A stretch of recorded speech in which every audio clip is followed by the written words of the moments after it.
Good morning student. और आप लोग, उम्मीद करता हूं कि आप अच्छे से होंगे। सबसे पहले आपका हम स्वागत करते हैं अध्ययन परिवार में। और इसके बाद हम लोग आज की क्लास में मात्रक प्रणाली डिस्कस करना चाह रहे हैं। तो इसके बारे में आपको थोड़ा बहुत आइडिया देता हूं कि मात्रक प्रणाली क्या है, और इसी को कुछ लोग बोलते हैं क्या,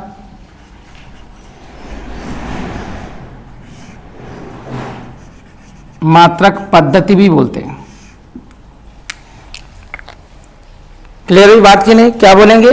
मात्रक प्रणाली और क्या बोलेंगे? मात्रक पद्धति। देखिए, छोटे से एग्जाम्पल से हम आपको समझाना चाहते हैं कि मात्रक प्रणाली या मात्रक पद्धति है क्या। सपोज आप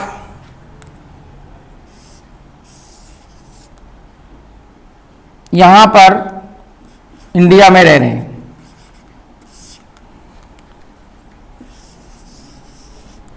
और ये जो है चाइना है। अब मुझे बताना, यहां पर जो तुम लोग सब पोटैटो तो खाते ही होगे, आलू मतलब। अच्छा, जरा सोचो ठंडे दिमाग से कि यहां पर किलोग्राम में आलू तौला जाता है। किस में तौला जाता है? किलोग्राम में। जब भी आप बाजार जाएंगे तब आपको बच्चा लोग किस में सब्जी वाला आलू देता है? किलोग्राम में। तो आप डिमांड करते हैं, भैया 10 किलो दे दो, 20 किलो दे दो, 30 किलो दे दो। इस टाइप की क्या करते हैं? डिमांड करते हैं। बात समझ में आ रही? लेकिन चाइना में ये चेक करेंगे हम लोग कि ये किलोग्राम में खरीदते हैं या किसी और यूनिट में खरीदते हैं। तो अगर मान लो सपोज यहां पर किसी और में खरीदा जाता, कोई और इकाई में, मान लो थोड़ी देर के लिए ग्राम में खरीदा जाता। किसमें? ग्राम में खरीदा जाता।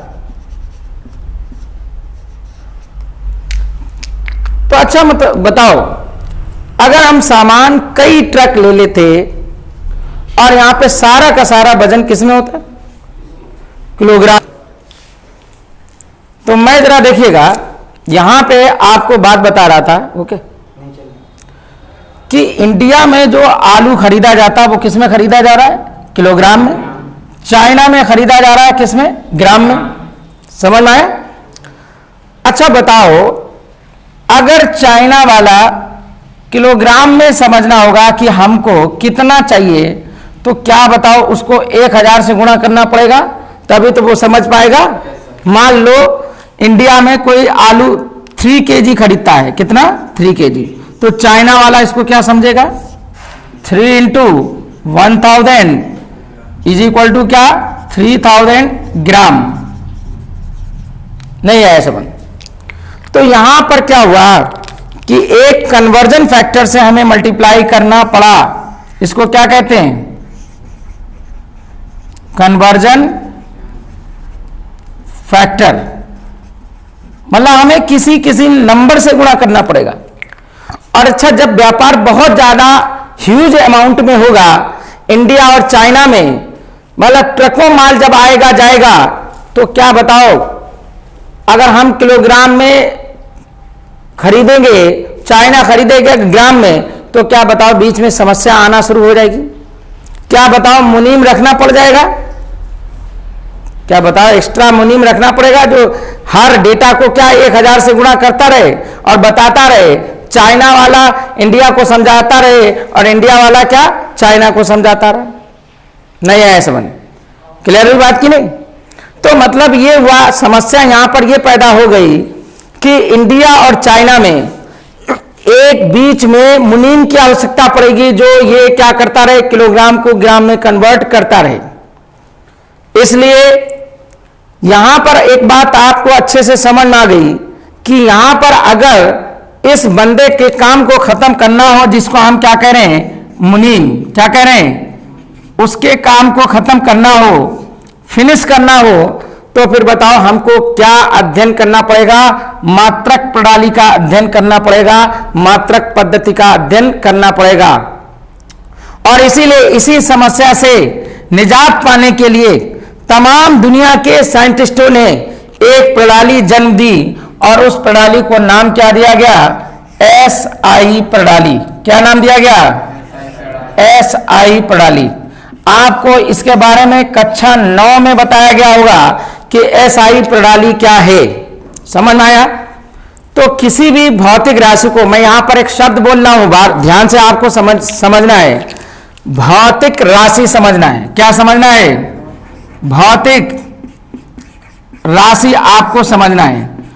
पहले तो मैं ये बताना चाहूंगा कि राशि क्या होता है। ध्यान से समझना है। राशि जिसको हम नंबर के रूप में लिखें, जिसको हम अंकों के रूप में लिखें, उसे हम क्या कह सकते हैं? राशि कहते हैं। तो जब भी बच्चों हम ये शब्द मेरे मुंह से निकलेगा राशि, आप समझ जाएंगे कि इसको क्या अंकों में लिखने की मतलब इसको अंकों में लिखा जा सकता है। नहीं आया समझ? तो जब भी हम ये राशि की चर्चा करेंगे तो इसका मतलब क्या होगा कि इसको अंकों में लिखा जा सकता है। जैसे द्रव्यमान मैंने बोला, तो बताओ भैया इसको अंकों में लिखा जा सकता है या नहीं? तो आपको बोलना है फटाफट। मैं इधर से राशि बोलूंगा, आपको बोलना है यस या नो। बताना, बताओ द्रव्यमान को अंकों में लिखा जा सकता है यस या नो? बताइए। यस बोलना है ना? बताओ विद्युत धारा को अंकों में लिखा जा सकता है या नहीं लिखा जा सकता है? यस। तापमान को लिखा जा सकता है या नहीं लिखा जा सकता है? यस। समझ में आया? लंबाई को लिखा जा सकता है या नहीं लिखा जा सकता है? यस। समझ में आया? और मोल की मात्रा को लिखा जा सकता है या नहीं लिखा जा सकता? लिखा जा सकता है। तो जितनी भी भौतिक राशियां हैं, चौड़ाई को लिखा जा सकता है या नहीं लिखा जा सकता? लिखा जा सकता है। ऊंचाई को लिखा जा सकता है या नहीं लिखा जा सकता? लिखा जा सकता है। व्यास को लिखा जा सकता है या नहीं लिखा जा सकता? लिखा जा सकता है। त्रिज्या को लिखा जा सकता है या नहीं लिखा जा सकता? लिखा जा सकता है। समझ में आया कि नहीं? आप क्षेत्रफल को लिखा जा सकता है या नहीं लिखा जा सकता? यस। आपको क्षेत्रफल आपने बहुत से निकाले होंगे और कहा होगा 40 मीटर स्क्वायर, 41 मीटर स्क्वायर। आयतन निकाला जा सकता है या नहीं निकाला जा सकता? यस, आपको निकाला जा सकता है। तो ये सारी की सारी क्या कहलाती है? भौतिक राशियां कहलाती है, फिजिकल क्वांटिटीज कहलाती है। क्या ये बात समझ में आ गई? कुल मिला के आपको सिंपल से ये बात समझना था कि राशि वह होगी जिसको अंकों में व्यक्त किया जा सकता है, राशि कहलाती है। समझ में आया कि नहीं? और जिसको अंकों में व्यक्त ना किया जाए वो राशि नहीं हुई। सामने हम कोचिंग के बाहर जैसे ही खड़े हुए और एक कोई खूबसूरत सी लड़की निकल गई हमारे सामने, ओए हमने दोस्त से बोला, ए देख देख देख क्या माल जा रहा है। बताओ उसकी सुंदरता क्या अंकों में लिखी जा सकती है या नहीं लिखी जा सकती?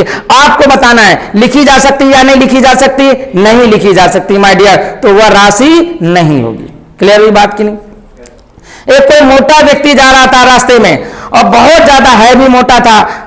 एक दोस्त ने धक्का दिया कि देख देख देख कितना पेटू आदमी जा रहा है। क्या बताओ उसको अंकों में व्यक्त किया जा सकता है या नहीं किया जा सकता? इसका मतलब अंकों में व्यक्त नहीं किया जा सकता, इसका मतलब वो राशि नहीं होगी। क्या ये बात समझ में आ रही? क्लियर हुआ ना?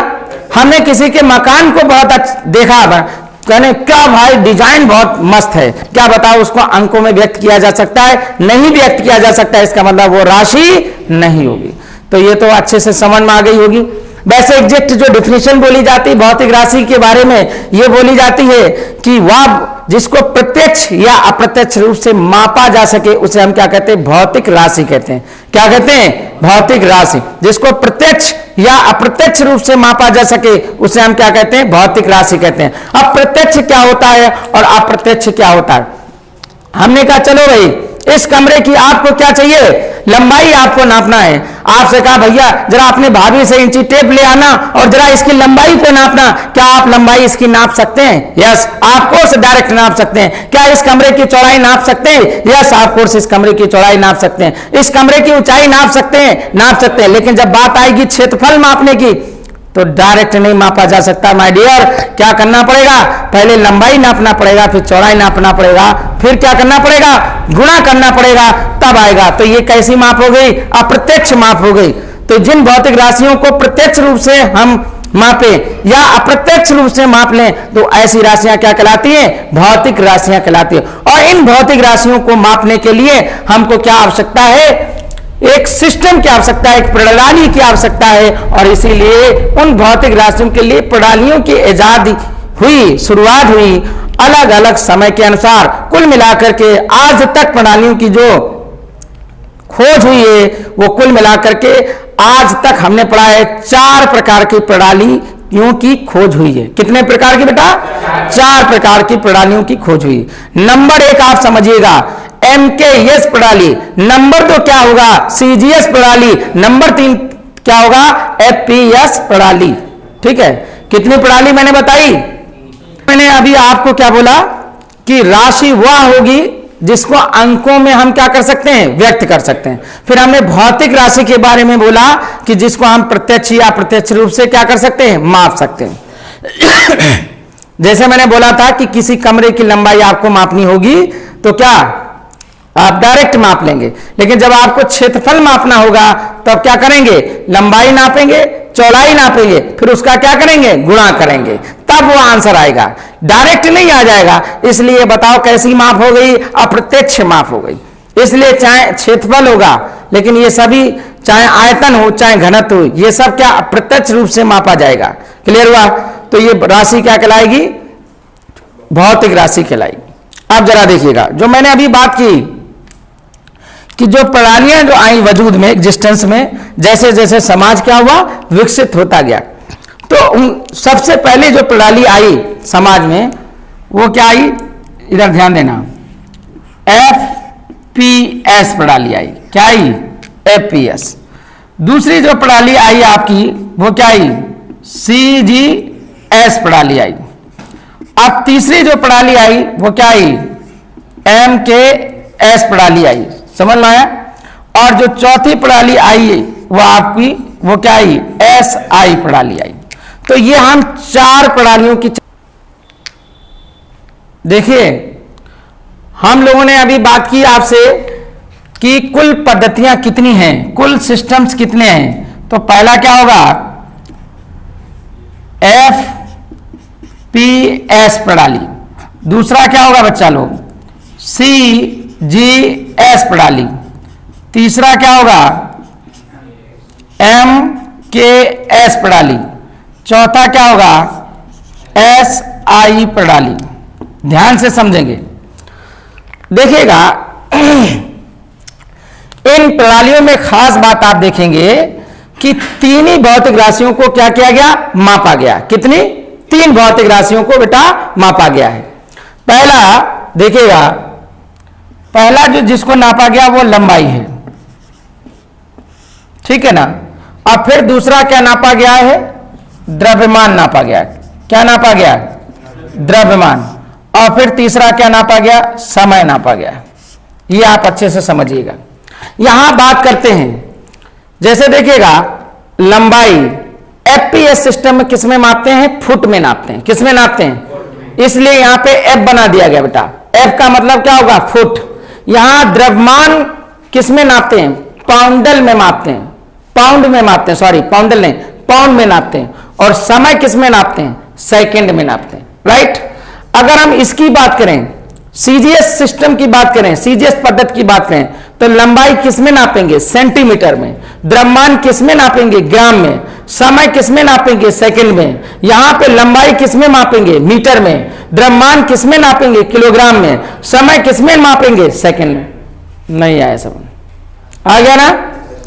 चलिए एक बार फिर से मैं जरा देखिएगा, यहां पर F क्या है बताओ? Foot, pound, second. यहां पे क्या है? Centimetre, gram, second. यहां पे क्या है? Metre, kilogram, second. कितने बात समझ में आ गई? क्लियर हुई बात की नहीं? तो ये यहां पर आपको समझना है। इसका मतलब क्या? लंबाई किस में नापेंगे? फुट में। और यहां पर द्रव्यमान को पाउंड में, समय को सेकंड में। यहां पे लंबाई को सेंटीमीटर में, द्रव्यमान को ग्राम में, समय को सेकंड में नापेंगे। यहां पे लंबाई को, द्रव्यमान को किलोग्राम में, समय को सेकंड में। यहां पे ये कुछ समझ में, अभी तो ये बताया नहीं ना मैंने। न तो सोचने लगा कि लंबाई को सेकंड में है, द्रव्यमान को वही पता नहीं है, समय को पता नहीं है, ठीक नहीं, ऐसा नहीं, अभी इसके बारे में कुछ भी मैंने बताया नहीं है। ए बच्चों, तुम लोग समझ पाए कि मात्रक प्रणाली हमारी कितनी है? 4 है प्रणाली। पहली क्या प्रणाली? एफपीएस, दूसरी क्या है? सीजीएस, और तीसरी क्या है? एमकेएस, चौथी क्या है? एम आई राइट? कोई कंफ्यूजन? बात समझ में आ रही? अब देखिएगा एफपीएस प्रणाली के बारे में अगर हम बात करें तो इसका फुल फॉर्म लिख देते हैं नीचे, जरा देखिएगा क्या हो जाएगा। फुट, पाउंड और सेकंड, ये लिखेंगे ना बच्चा लोग? बताना ऐसे क्या लिखेंगे? और क्या लिखें? और क्या लिखें? सेकंड। इसमें बताओ क्या लिखें? क्या लिखेंगे इसमें? अभी कुछ बताए नहीं, ठीक है? क्या ये बात समझ में आ गई? अब जरा देखिए, पहले इसके बारे में हम बातचीत कर लेते हैं। जो एफपीएस है ना, ये ब्रिटिश प्रणाली कहलाती है। क्या कहलाती है? कितने लोग समझ में आया? ये प्रणाली क्या कहलाती है? और ये वाली प्रणाली फ्रांसीसी प्रणाली कहलाती है। क्या कहलाती है? समझ में आया? और इसको एमकेएस प्रणाली को हम क्या कहेंगे? अमेरिकन प्रणाली कहते हैं। क्या कहते हैं? अमेरिकन प्रणाली कहते हैं। क्या ये बात आपको समझ में आई? अब यहां पे देखिएगा, देखिए ये स्टार्ट कैसे हुआ, सोचेंगे कैसे स्टार्ट हुई। देखिए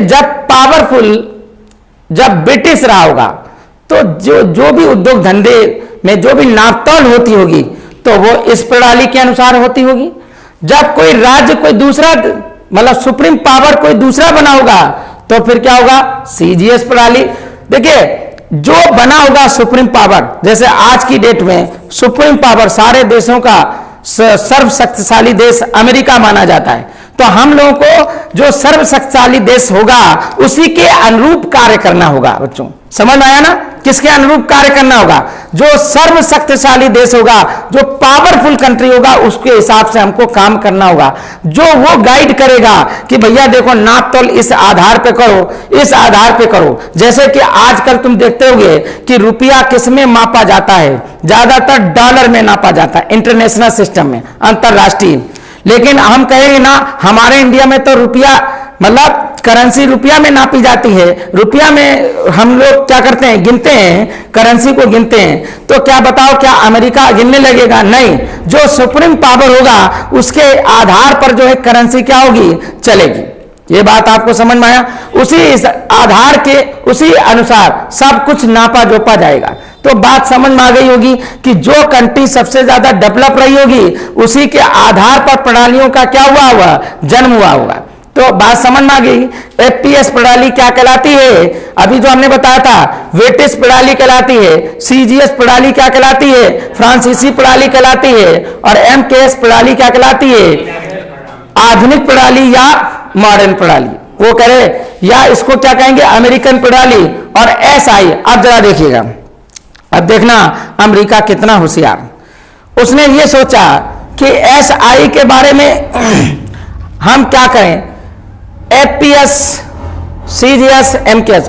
अब अमेरिका क्या करा कि तुम भैया मेरी भी बात नहीं मानो, हम क्या करें? सारे साइंटिस्ट मिलकर के एक ऐसी प्रणाली को विकसित कर दें जिसे पूरा वर्ल्ड घुमाए। तो लोगों ने कहा कि बात तो यार सही हो रही है, इससे क्या हो जाएगा? बिजनेस करना, व्यवसाय करना क्या हो जाएगा? आसान हो जाए। कोई बीच में मुनीम रखने की कोई आवश्यकता नहीं होगी। बिकॉज इसमें कहा जा रहा है, इसमें 9 राशियों को रखा गया। कितनी राशियों को रखा गया बेटा? 9। 7 देखिएगा, 7 एसआई पद्धति की राशियां यहां पर देखिए, मैं बताऊं 7 + 2 है। क्या ये बात समझ में आ रही? 7 भौतिक राशियां मूल राशियां कहलाती हैं। क्या कहलाती हैं?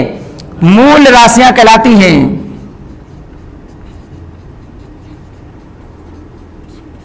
और ये 2 वाली क्या कहलाती हैं? पूरक राशियां कहलाती हैं। क्या कहलाती हैं? पूरक राशियां कहलाती हैं। इसके ऊपर अभी चर्चा चल रही बेटा कि पूरक राशियों को भी इसी मूल राशियों में शामिल कर लिया जाए। साइंटिस्ट रिसर्च में लगे हुए हैं। हो सकता है कि आने वाले दिनों में कुल मिला के मूल राशियों की संख्या कितनी हो जाए? 9 हो जाए। सॉरी, बात को आप समझिएगा। मैं क्या कह रहा हूं, इसमें बताओ मुझे कितनी राशियों को गिना गया, कितनी राशियों को काउंट किया गया? 3, लंबाई, द्रव्यमान, समय। इसमें कितने को गिना गया? 3। और इसमें कितने को गिना गया? 3। और इसमें कितने को गिना गया? 9। लेकिन हम अलग अलग टुकड़ों में बांट रहे हैं, 7 + 2। 7 मूल राशियां हैं और 2 पूरक राशियां, इसलिए इसको इसमें गिना जा रहा है। जरा देख लेते हैं कि मूल राशियां कौन कौन सी हैं, उसके ऊपर भी चर्चा कर लेते हैं। यहां पे लिखेंगे मूल राशियां। देखिए बात, आप बने रहिएगा मेरे साथ और एक एक बात आपको स्पष्ट हो जाएगी अच्छे से, और कुछ भी याद नहीं करना पड़ेगा। सबसे पहली क्या राशि है? लंबाई। क्या है? लंबाई। दूसरी क्या है? द्रव्यमान। तीसरी क्या है? समय। चौथी क्या है? ताप। पांचवी क्या है? विद्युत धारा। क्या है? विद्युत धारा। छठी क्या है? पदार्थ की मात्रा। समझ आया? क्या है? पदार्थ की मात्रा। और सातवीं क्या है? ज्योति तीव्रता। क्या है? ज्योति तीव्रता। ये 7 भौतिक राशियां हुई। एक बार मैं फिर से आपको बता दूं, इन 7 भौतिक राशियों को मूल राशियों में काउंट किया गया। मूल राशियां वे राशियां होती जो स्वतंत्र होती, किसी और पर निर्भर नहीं करती। ऐसी राशियां क्या कहलाती हैं? मूल राशि। इन्हीं के आधार पर जितनी भी अन्य राशियां आएंगी वो इन्हीं के आधार पर ली जाएंगी। समझ आया? इन्हीं से बनाई जाएंगी। इसलिए ऐसी राशियां जो अन्य राशि, इन राशियों के अलावा होती हैं, इनके और इनके अलावा जो होती हैं उनको कहते हैं व्युत्पन्न राशियां कहते हैं। क्या कहते हैं? व्युत्पन्न राशियां कहते हैं। बात समझ में आ गई? देखिए राशि शब्द आपको समझ में आया, जिसे अंकों में व्यक्त किया जा सकता उसे राशि कहते हैं। समझ में आया? मूल राशि आपको समझ में आ गया होगा। मूल राशि क्या होगा? जो राशि किसी अन्य राशि पर निर्भर ना करे उसे हम क्या कहेंगे? मूल राशि कहेंगे। क्लियर हुई बात की नहीं? व्युत्पन्न राशियां क्या होंगी? वे राशियां जो मूल राशियों के आधार पर बनाई जाती हैं, जो मूल राशियों पर निर्भर करती हैं, उन्हें हम क्या कहेंगे? व्युत्पन्न राशियां कहेंगे। पूरक राशियां क्या होंगी? जो मूल राशियों का क्या करें? सहयोग करें, साथ दें, साथ निभाएं, उन्हें हम क्या कहेंगे? मूल राशि, वो पूरक राशियां कहती हैं। क्लियर हुई बात की नहीं? इसमें किसी को समस्या, कोई दिक्कत हो तो बताओ मुझे। अब जरा देखिएगा, अब अमेरिका ने देखो क्या चाल चली। अमेरिका ने सारे देशों के साइंटिस्टों को बुलाया और कहा कि भैया एक ऐसा सिस्टम देख लो जिसमें क्या सबको नापा जा सके, जिसमें सभी लोग इसी आधार पर चलें। जैसे कहा गया, लंबाई किसमें नापो बेटा? मीटर में नापो। द्रव्यमान किसमें नापो? किलोग्राम में नापो। समय किसमें नापो? सेकंड में नापो। ताप किसमें नापो? केल्विन में नापो। समझ में आया? और विद्युत धारा किसमें नापो? एम्पियर में नापो। और पदार्थ की मात्रा किसमें नापो? मोल में नापो। और ज्योति तीव्रता किसमें नापो? कैंडेला में नापो। समझ में आया? तो ये जो हमने जो लिखे हैं, आप ये समझिएगा कि लंबाई को किसमें नापो? मीटर में। द्रव्यमान को किसमें मापो? किलोग्राम में। समय को किसमें मापो? सेकंड में। ताप को किसमें मापो? केल्विन में। विद्युत धारा को किसमें मापो? एम्पियर में। पदार्थ की मात्रा को किसमें मापो? मोल में। और ज्योति तीव्रता को किसमें मापो? कैंडेला में। तो इसको हम क्या कहते हैं? मूल मात्रक कहते हैं। क्या कहते हैं? क्यों कहते हैं मात्रक? मूल मात्रक। क्यों? ये मूल राशियों से आए हैं, इसलिए इनको क्या कहा जाता है? मूल मात्रक। समझ आया? मूल राशियों के मात्रक क्या कहलाते हैं? मूल मात्रक कहलाते हैं। अब सवाल ये होता है कि मात्रक क्या होता है? किसी भी भौतिक राशि को किसी निश्चित मात्रा से तुलना जब की जाती है तो क्या बन जाता है? मात्रक बन जाता है। क्या बन जाता है? मात्रक। समझ आया? किसी राशि की तुलना जब निश्चित राशि से की जाए तो उसे हम क्या कहते हैं? मात्रक कहते हैं। भैया कोई किलोग्राम एक तो फिक्स है, इसलिए जब आलू के द्रव्यमान की तुलना बार बार उससे की जाती है तो वो क्या बन जाता है? मात्रक बन जाता है। समझ में आया कि नहीं? तो ये बात अच्छे से आपको क्लियर आ गई होगी कि SI पद्धति में अगर आपसे पूछा जाए तो कितनी राशियों को काउंट किया गया? 7 + 2, यानी 7 मूल राशियों को क्या किया गया? काउंट किया गया। राइट? कोई कंफ्यूजन तो नहीं, इसमें बात समझिएगा। लंबाई को किसमें नापेंगे? मीटर में। द्रव्यमान को किलोग्राम में। समय को सेकंड में। ताप को केल्विन में, विद्युत धारा को एम्पियर में, पदार्थ की मात्रा को मोल में, ज्योति तीव्रता को किस में मापेंगे? कैंडेला में मापेंगे। राइट। अब जरा समझना, यहां पे मैं कहना चाह रहा हूं, देखिए बड़ी अजीब दिलचस्प बात है। ये जो है 3, ये 3 बताओ क्या है? यही तो है ना MKS। क्या है? MKS है ना। MKS में 3 ही तो है। लंबाई को किस में कह रहा है? मीटर में नापो। द्रव्यमान को किस में नापो? किलोग्राम में। समय को किस में नापो? तो ये किसका सिस्टम है? अमेरिकन सिस्टम है। और अमेरिका ने अपना ही सिस्टम लागू कर दिया SI में और कह दिया कि इन 7 को भैया मेरे हिसाब से मांगो, नापो, और ये पूरे दुनिया का क्या बन जाएगा? सिस्टम तैयार हो जाएगा, जिसे कहा जाएगा स्टैंडर्ड इंटरनेशनल सिस्टम कहा जाएगा। क्या कहा जाएगा? स्टैंडर्ड इंटरनेशनल, यानी अंतरराष्ट्रीय पद्धति कहा जाएगा। क्या कहा जाएगा? अंतरराष्ट्रीय पद्धति कहा जाएगा। क्या आया समझ? अमेरिका ने सोच लिया कि मेरा तो काम चल ही जाएगा इन 3 से। समझ में आया? किससे चल जाएगा? इन 3 से। और बाकी दुनिया क्या है, वो भी खुश हो जाएगी, सोचेगी हमारी भी बात रख ली, हमारी भी बात रख ली। लेकिन असल में आप देखेंगे बात उसी की रही। और इसलिए मुझे यहां पर एक शब्द कहना पड़ेगा कि मूल राशियां, ये जो SI सिस्टम है ना, ये कुछ नहीं है बल्कि का MKS पद्धति का व्यापक स्वरूप है। क्या है? व्यापक स्वरूप। ये व्यापक समझ में आता है कि नहीं? व्यापक मतलब क्या हुआ? एडवांस सिस्टम है, क्योंकि 3 से अधिक भौतिक राशियों को इसमें नापा जा रहा है, जबकि MKS में केवल 3 भौतिक राशियों को नापा जा रहा है। लेकिन SI में भी MKS आता है, नहीं आया समझ? आता है कि नहीं आता है? किसी को दिक्कत? भाई ये तो पहले से ही कहा गया था MKS में, SI में तो आ गया ना, कोई दिक्कत